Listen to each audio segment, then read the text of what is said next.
Deus é maravilhoso, glória a Deus. Olha, agora eu tenho que compartilhar porque está na minha mente e me atrapalha, então vou partilhar e depois vamos. No momento estávamos cantando aqui Aleluia, não é? E eu lembrei de uma história muito peculiar que minha esposa teve com o Oliver, né?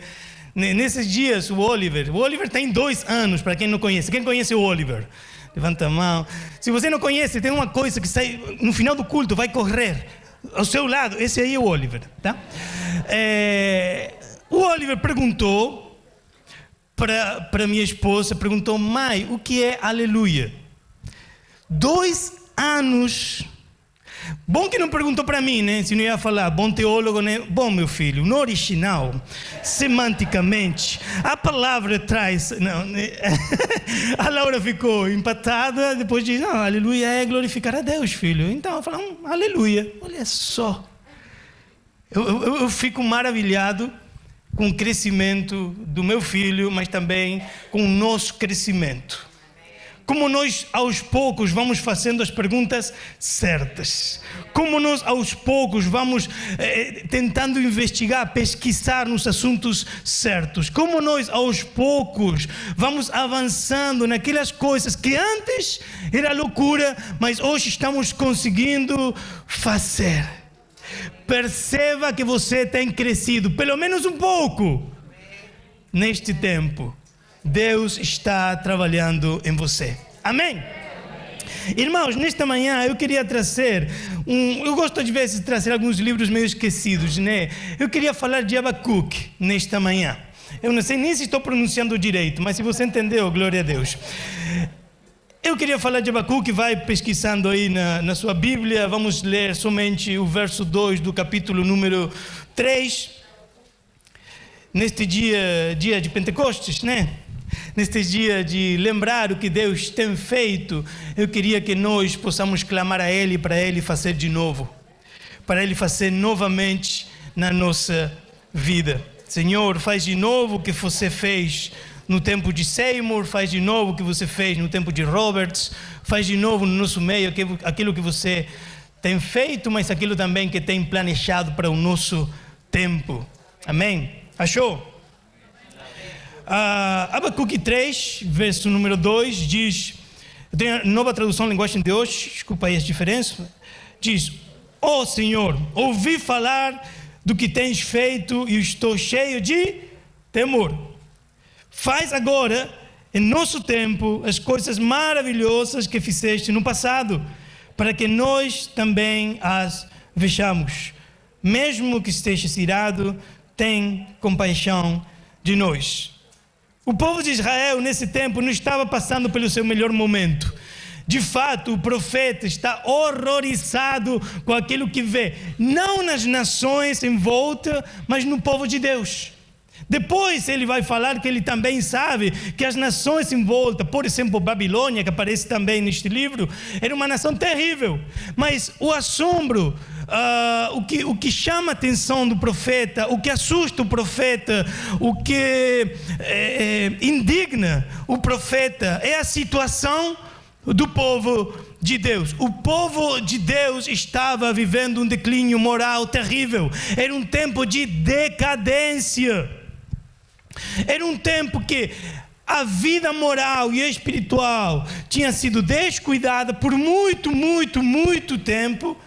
Isso tinha levado ao povo de Israel a um ponto muito baixo na sua vida moral e na sua vida espiritual.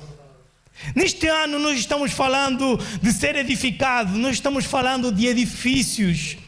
E é verdade que se o edifício não tem manutenção, o edifício vai vir abaixo. Todo edifício precisa de restauração. Todo edifício precisa de cuidados. E nós podemos ver isso com claridade aqui na Europa, podemos não? Tem muito edifício que é antigo, muito antigo, mas tem sido restaurado, tem sido mantido, até for restaurado por dentro, até tem alguns deles, tem algumas coisas tecnológicas, são usados alguns deles, na atualidade tem vida lá dentro, mas Tem muitos outros edifícios, prédios, construções na Europa que são muito antigos, que atravessaram por tempos de guerra e de violência, que foram destruídos pelas mãos dos homens, mas principalmente pelo passo do tempo. Tempo, meu amigo, muitas vezes não é nosso aliado. Quem diz amém? Tempo, muitas vezes, não é o nosso aliado. Se você faz muito silêncio, pode escutar. Aí está, era um bebê, um nascimento lá atrás. Olha, escuta, você está envelhecendo. Você escutou? Estamos envelhecendo. Ninguém está ficando novo. Está bem, Chamimbato aqui? Ninguém está ficando novo. Todos nós estamos envelhecendo. Os nossos prédios, a umidade vai tomando conta. As paredes, a pintura bonita que um dia foi maravilhosa, vai caindo. O tempo nem sempre é o nosso aliado. A grande diferença está em o que eu faço com o meu tempo. Essa é toda a diferença.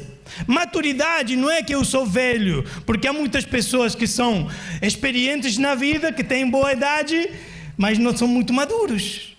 E tem jovens e adolescentes que, na verdade, têm poucos anos de vida, mas demonstram uma maturidade que alegra o coração. A diferença não está na tua idade, a diferença está em que você está a fazer com o seu tempo. A diferença não é há quanto tempo você está na igreja. 1 ano, 2 anos, 3 anos. A diferença está em o que você fez com aquele tempo. Quão a sério você levou o seu discipulado. Quão a sério você está levando a sua vida devocional com Deus.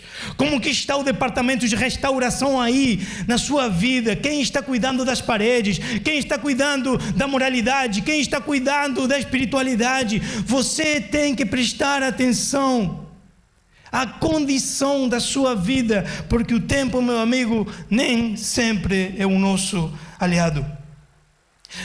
Nós temos esta realidade nos edifícios, mas também temos esta realidade na nossa vida. Abacuque está relatando não a condição física do templo. Abacuque não está horrorizado, assustado, não chamou a atenção dele que as pedras não estão pintadas, que os caminhos não estão cuidados. Não chamou a atenção dele a situação aí do altar. Não. O que chamou a atenção dele foi a moralidade e a espiritualidade. O edifício de Deus no povo de Israel estava descuidado. E no meio desta realidade, Abacuque levanta um clamor. Deus, faz de novo. Faz agora o que você fez antes. Eu quero ver as suas maravilhas, eu quero ver o seu poder. E no coração do profeta, eu sei que este povo precisa ver. Eu sei que este povo precisa ver. Os líderes estão corruptos, as pessoas estão perdidas, a injustiça e a maldade. E interessante que não está falando de Portugal no 2024, mas parece, não parece? Está falando do povo de Israel. Desculpa aqui como estrangeiro, parece que é crítica, mas vou falar também que não está falando da Argentina no 2024. Está todo mundo igual. Está falando da sua realidade, mas também nos lembra a nossa. Há algumas coisas que eu encontro no livro de Abacuque, que é um livro muito curto. Eu aconselho você, eu recomendo você chegar em casa lá e ler tudo. Você pode ler tudo hoje à tarde, é tranquilo de ler. Lê tudo, depois da gente ver este panorama hoje e falar deste ponto no versículo número 2. Abacuque desejava de todo o coração uma restauração no povo de Deus. Uma restauração do povo de Deus. Mas as respostas de Deus não foi aquilo que ele esperava. E vamos cair dentro um pouco. Primeira coisa que eu entendo deste versículo é que nós precisamos conhecer, reconhecer a nossa realidade. Nós costumamos ser muito críticos, mas pouco autocríticos. É muito mais fácil ver como o outro está que ver como a gente está. Quando nós pensamos, nós estamos cheios de argumentos, nem desculpas. Não, é que o clima, não é que os filhos, não é que a idade, não é que aquele irmão, né? Sempre tem um irmão que é o culpado de tudo que acontece conosco, né? Aquele irmão que é meu esposo, pastor, você não conhece. É abençoado ele me atrapalha no meu caminho, e tanta coisa, né? Tanta coisa que nós trazemos, mas nós precisamos reconhecer a nossa condição hoje. E vou falar o seguinte: não a condição pública, a condição privada. Está comigo? Glória a Deus. Não a condição pública, porque a condição pública é facinho. Você bota uma roupinha boa, você toma um banho, né? Geralmente você toma banho sábado, então domingo você vem um bom cheiro, né? Pensa um pouquinho, bota um perfume, né? E vem aqui na igreja, né? Levanta a mão, baixa a mão. É só seguir as indicações. Né? E publicamente você parece que está, maravilha, perfeito. Mas eu não estou falando dessa condição, eu estou falando da nossa condição interior, que é na verdade a única que é importante, porque se a sua condição interior está bem, vai ter um reflexo no exterior, sem problema. Mas a preocupação de Abacuque era o coração do povo, não os muros como o povo estava se apresentando, era o coração do povo, e nós temos que reconhecer nossa condição atual. Pergunta para a pessoa de lado: você está bem? No nosso tempo, meu irmão, é muito fácil botar a culpa no inimigo. É Satanás que, né? Satanás. Porque é Satanás, a gente repreende, grita e plá. Mas muitas vezes, eu não sei se 90%, nossos problemas nós mesmos que geramos. Nós mesmos. Somos o resultado das nossas escolhas. Eu sei que às vezes alguém bem atrapalha com suas escolhas também, mas nós somos o resultado das nossas escolhas. Você escolheu colocar essa roupa, vir na igreja hoje. Você é o resultado presente das suas escolhas do passado. E o povo de Israel não estava sofrendo ataques do inimigo. O povo de Israel nem estava sofrendo ataques de exército no começo. Ele simplesmente estava recebendo ataques deles mesmos. O tempo não é nosso aliado na maioria das vezes, e nós não somos nossos aliados muitas vezes. Temos que prestar atenção à nossa condição. Muitas vezes nós somos os culpados da nossa ruína, porque somos o resultado das nossas escolhas.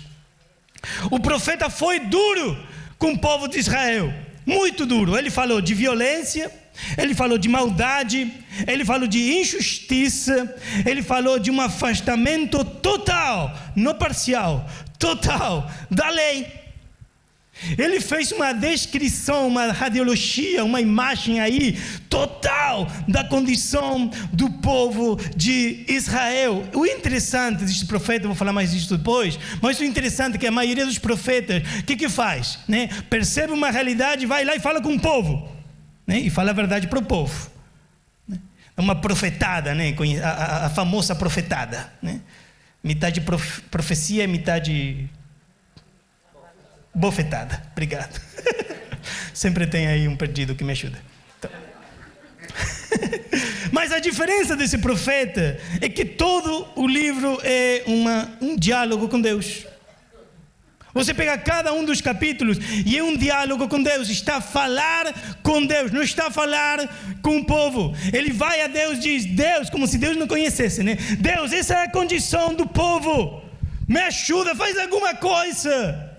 Aí Deus responde: tá bem, vou mandar o povo da Babilônia lá para destruir Israel. O profeta fica: ah, meu Deus, como assim?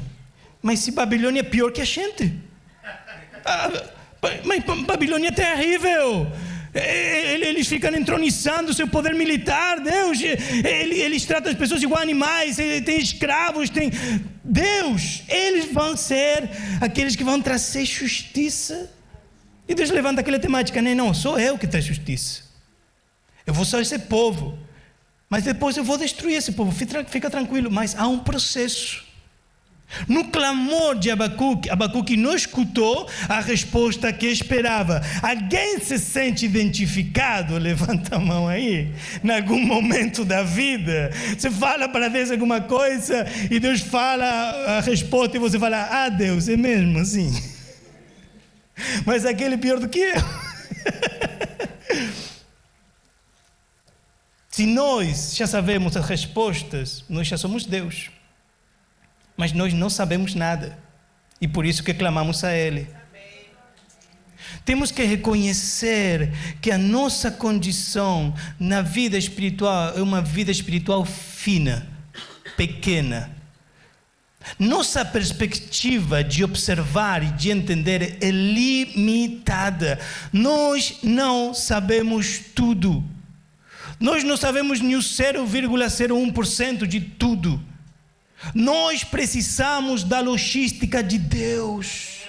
Nós precisamos de Deus nos dizer para ir para a esquerda ou para a direita. Nós precisamos da guia, da direção de Deus o tempo todo na nossa vida. Mesmo no melhor momento e mesmo no pior momento. De fato, às vezes temos que lembrar disto nos melhores momentos, porque nos piores momentos quase que é natural. Deus me ajuda. Mas nos melhores momentos também precisamos de direção de Deus. Meu irmão, não pedimos recomendações, conselhos a Deus, fazemos as nossas escolhas e sai tudo errado. E depois vamos a Deus: Deus me ajuda com isto que eu mesmo causei. A inteligência espiritual, nosso tempo está em sempre procurar o conselho de Deus, mesmo achando que é para uma escolha pequena, mesmo achando que é trivial, que é superficial. Você e eu precisamos do conselho e da direção de Deus. Mas para isso precisamos autocrítica.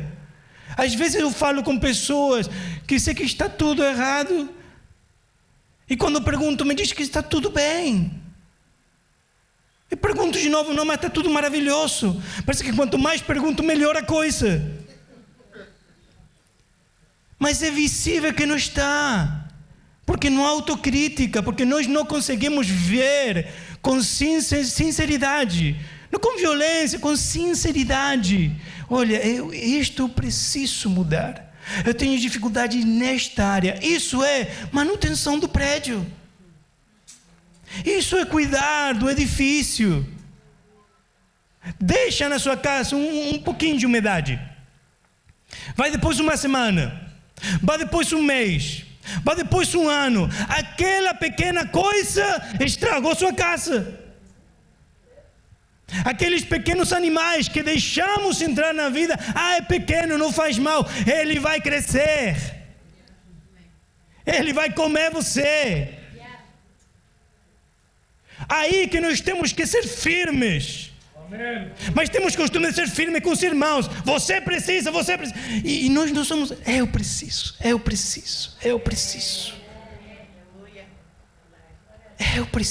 Aleluia. E eu estou aqui perante vocês falando que eu preciso. Deus fala comigo antes de eu trazer o conselho. Eu preciso prestar atenção às pequenas coisas. Porque com o tempo, que não é nosso aliado, isso piora. A única maneira disso não piorar é cuidar do assunto. E eu te pergunto a você: você está cuidando daqueles assuntos que estão atrapalhando a sua vida espiritual? E eu pergunto para mim: Juan, você está cuidando daqueles assuntos que estão atrapalhando o seu crescimento espiritual?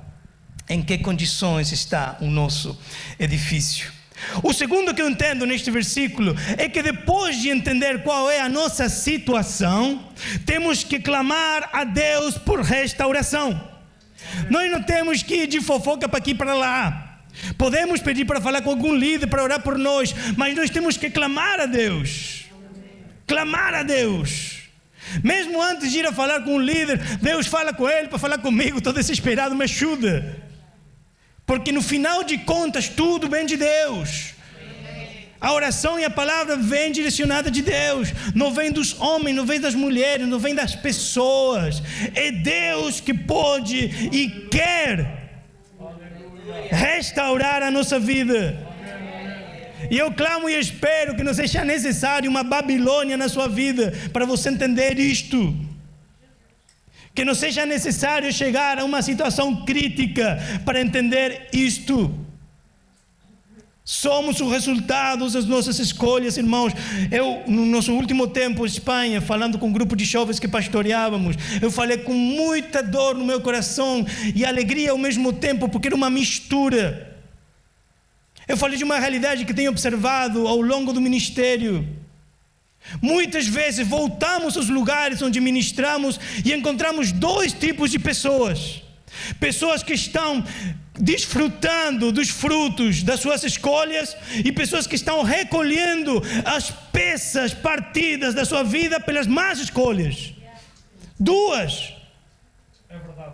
E eu animava os jovens a tomar boas escolhas, a colher os frutos das boas decisões, porque somos isso. Mas lamentavelmente, muitas vezes com o tempo, você volta para os lugares onde você trabalhou e você encontra dois tipos de pessoas. E eu quero animar você para você ser do primeiro tipo, do primeiro grupo, daqueles que colhem os frutos das suas boas escolhas. Temos que clamar a Deus por restauração. Deus faz de novo o que você fez antes. Deus faz de novo o que você fez antes. Deus faz de novo o que você fez nos tempos de Seymour. Deus faz de novo o que fez nos tempos de Robert. Deus faz de novo. Aviva nossa vida. Nós não estamos sozinhos. Porque sozinhos não podemos. Jesus Cristo falou que Ele está conosco até o fim. E o Espírito Santo está conosco. Não é necessário você fazer na sua força. Não é necessário você fazer na sua inteligência, na sua capacidade. É só necessário você tomar na mão, pegar na mão de Deus e fazer com Ele, nas forças dEle, na capacidade dEle, com os recursos dEle, com a logística dEle. Deus quer usar o seu povo, mas primeiro quer restaurá-lo. As nossas paredes podem estar a cair, mas Deus tem o poder de restaurar. Ainda há esperança se você está respirando. Dá aí uma cotovelada, vê se está respirando o vizinho aí. Está respirando? Olha no olho dele e diz: ainda há esperança. Deus te ama e ainda há esperança. Como eu falei, o profeta, a diferença de muitos profetas no Antigo Testamento, você pode ler depois, é 100% uma conversação. De fato, alguns títulos parece até um diálogo de teatro, né? Porque diz: Abacuque disse, Deus disse, Abacuque disse, Deus disse, Abacuque disse, Deus disse. Aí uma conversa, né? O profeta não foi a gritar ao povo, que eu acho que às vezes era tipo uma revolta também, nem parte, mas era direcionado por Deus. Mas o profeta foi lá, pegou tudo isso, falou: Deus é isto. É isto, Deus. Esta é a minha realidade, esta é a minha dor, esta é a minha ferida, esta é a minha situação. Eu tiro daqui, eu entrego para ti e fica naquele quarto orando até receber paz da parte de Deus. Fica lá, caminha, ora, senta, fica de joelho, né? Porque não há um mapa corporal para oração. De fato, nós fechamos os olhos e Jesus diz que abriu os olhos e olhou ao céu e orou, né? Tudo contrário, mas não há um direcionamento. Não há. Fica lá no seu quarto, caminha, fica de joelho, fica deitado, mas clama a Deus. Amém. Clama a Deus. Amém. Clama a Deus. Isso sim que é direcionamento da Bíblia. Clama a Deus. Não fala devagar, clama a Deus. Do fundo do seu coração. Amém. Diz: Deus, é esta a minha situação, eu preciso de ti. Olha, tem momentos na vida que eu posso lembrar Eu cheguei aos Estados Unidos, a Laura ficou no Brasil, depois foi para o seminário, foi um tempo a gente ficou 6 meses separados. Por causa, não, a gente não brigou, tá? Mas separados por condições de visto, de missão, disto, daquilo. Nunca mais a gente vai ficar tanto tempo, nem nada, nem 6 dias, não dá. Não dá. Eu não consigo. Ela consegue fazer tudo. Eu cheguei naquele quarto no seminário no bíblico lá em Los Angeles, entrei naquele quarto, eu fechei a porta, deixei as minhas malas, olhei minha realidade pelas próximas semanas e falei, Deus, eu tinha uma agonia, uma dor no coração. Eu fiz um buraco naquele quarto, andando de um lado para outro, de um lado para outro, de um lado para outro. Eu falei, Espírito Santo, você não vai dormir hoje. Se eu não durmo, você também não. Eu não posso dormir e descansar com esta dor no meu coração, tira do meu peito. Espírito Santo, Espírito Santo, Espírito, até Ele agir. Ele é real e Ele não mente. Ele está conosco, Ele é poderoso. Clama a Ele. Amém. Clama a Ele. Não me escuta, fala mais alto. Clama a Ele. Amém. Porque nós precisamos da sua restauração, do seu agir, do seu poder. A casa nem sempre está em boas condições, e isso deixa de ser, é normal. É impossível, eu não conheci ninguém na minha vida que do momento da conversão até o momento da morte teve uma casa sempre pintada, sempre bem iluminada, sem umidade, sem algum caos, né, ordenadinho, né, com algum cheiro ruim, alguma coisa. Até nas pessoas da Bíblia, nas pessoas na história e no nosso tempo, sempre há um tempo onde a casa não está em boas condições. Tadinha da Laura, né? Eu sempre falo às pessoas, entra. A Laura diz, não, a casa está de cabeça para baixo. Eu olho para a casa, para mim a casa está normal, né? Tem 2 perspectivas diferentes na casa. A casa não está pegando fogo, para mim está bem. Mas nem sempre a casa está em condições. E nós precisamos cuidar daquilo. Olha, entre 2004 e 2009, eu ainda era solteiro, era triste, ainda estava carregando, sabe, esse vazio da vida, né? Então, na minha procura de felicidade, não, eu estava numa missão na Amazônia, na floresta, no Peru. E eu me lembro que fizemos muitas coisas com a etnia Serra lá. Nós trabalhamos pastoralmente, alcançando, discipulando, mas fizemos muita construção. Né? Eu era magrinho que dava dor, dava vontade de comprar um sanduíche, mas a gente estava lá na força do Espírito. Tem foto, se você quer eu mostro depois, mas você não vai conseguir dormir depois, tá? Eu avisei. Eu estava lá e dentro daqueles trabalhos de construção, um sempre chamou minha atenção. Né? De fato, porque o único prédio que tinha lá era uma igreja, feita de madeira e de folha de palma, né?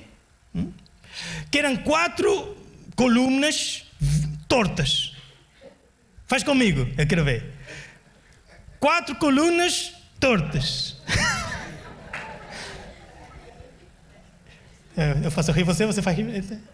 É uma troca. 4 colunas tortas. Bateu a cabeça lá.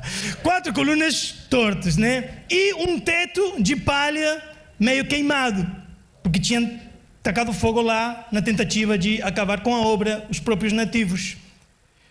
E eu me lembro de ver aquele lugar, que era a igreja, tinha cartaz lá da igreja Emanuel, na Assembleia de Deus lá do Peru, tinha aquele cartaz, e ver aquelas colunas tortas, e ver aquele teto, eu nunca tinha visto uma coisa assim. Eu também tinha 21 anos, né? Não tinha visto muita coisa. Eu vi aquilo, nunca tinha visto aquilo. Eu achei, foi impactante para mim. Eu pensei, como pode a mão do homem destruir aquilo que Deus está fazendo aqui? Como pode rejeitar dessa maneira o amor de Deus que se está aproximando a eles?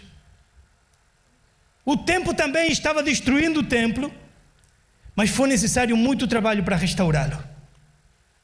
Mas hoje é uma igreja que tem muros, que o teto está sem queimar e as colunas não estão tortas. Obrigado lá. As colunas não estão tortas, mas foi necessário muito trabalho. E isso quero te dizer. Às vezes, para destruir a casa é rápido, para restaurar leva trabalho. Então, não espera que fazendo assim tudo fique bem. Eu falei de novo.